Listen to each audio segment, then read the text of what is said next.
जातीय राजपथ उपरे जड़े युवक को भुजाली हाणी टंका और मोबाइल लुट कर फेरार मारी दुर्वृत्त। युवक जनक मोटरसाइकेल जुगे घर को फेरुवा बेले बालेश्वर जिला जलेश्वर थाना अंतर्गत 16 नंबर जातीय राजपथर जमालपुर छक निकट में दुर्वृत्त माने युवक को अटकाई थिले।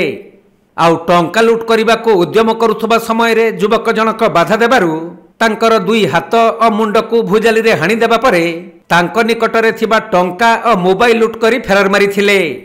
पर स्थानीय लोक माने युवक को अति गुरुतर अवस्था उद्धार करी जलेश्वर जीके भट्टर हॉस्पिटल को आनी प्राथमिक चिकित्सा कराई थिले।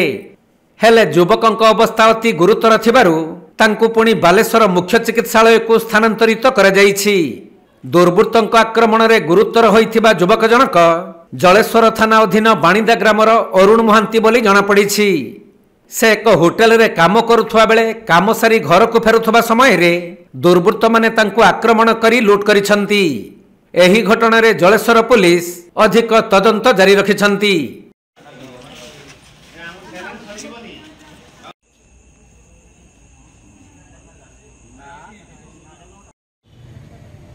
बालेश्वर जिला जलेश्वर जगन्नाथ गुच्छायत रिपोर्ट कोणार्क लाइव।